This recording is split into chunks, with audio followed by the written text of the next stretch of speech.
helping keep modern Manx history alive. What's your reason for telling your story, and can you give us a bit of your story and what?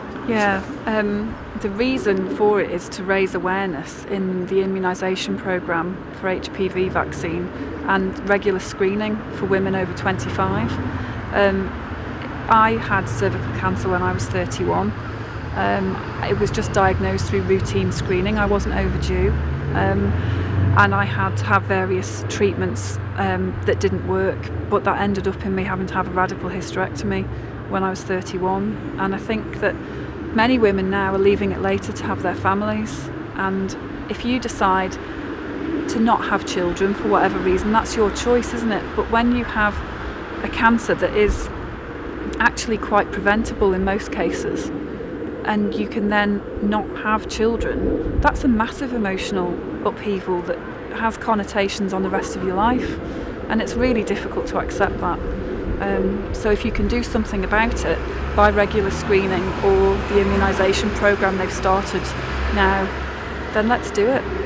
So you got caught by the thing simply by going for a screening and the results come out? Yeah, I had abnormal cells, just a result for abnormal cells.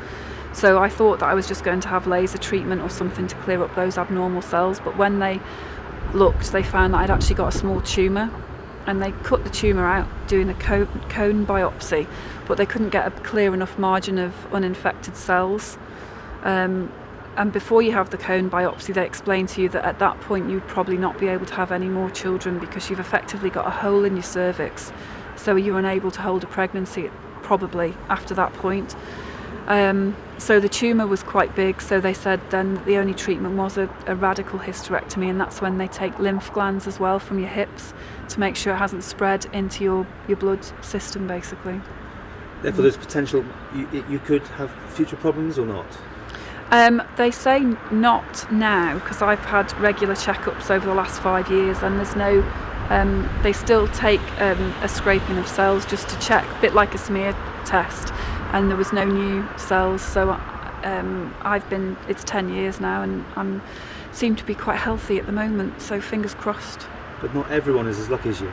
Absolutely not. No, look at Jade Goody. I mean, she is probably one of the most high profile people that have died from cervical cancer in the last few years, and I think people are under the misconception that it's not a terminal disease, that it can be treated, and yes, it can be treated if it's caught early enough, especially through screening, regular screening.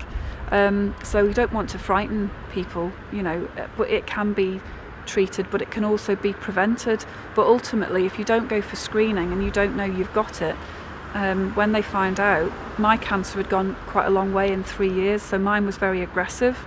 If I'd left it much longer than that, then it is a terminal disease. I might not be here now.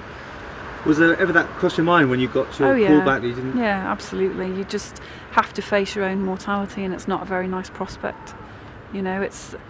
I was lucky enough that I'd got 2 children at that point who were 2 and 4, and I just made the decision that I absolutely had to get better for them, and I fought it all the way. But it's difficult, trying to deal with all.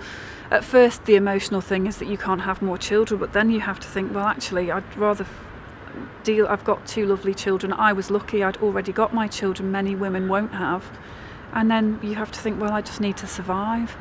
And it's awful. I was lucky enough not to need chemo or radiotherapy like many cancer sufferers do, because mine was dealt with surgery. But it's anybody that's had any kind of cancer knows that it's really horrible to face somebody telling you that you've got cancer, because you don't know at that point where the end point is. I know now that I had to have surgery and that I was okay, but when you first start down that line of having cancer, it is a terminal disease, so that is where it could end.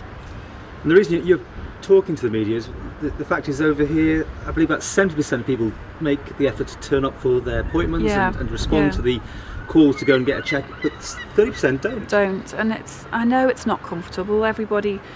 Any woman that's had a smear test knows it's not very comfortable, and there's probably something far nicer you could be doing with those 10 minutes of your time.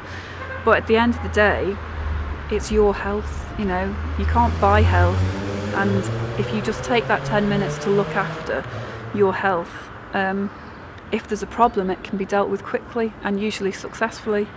So it's so important that people just make that time in their busy life to just go and get checked. If you hadn't got checked? Who knows? Might not be sitting here now. But thankfully I am, and thankfully my children have still got a mum. Please subscribe to the Isle of Man TV archive channel. Thank you.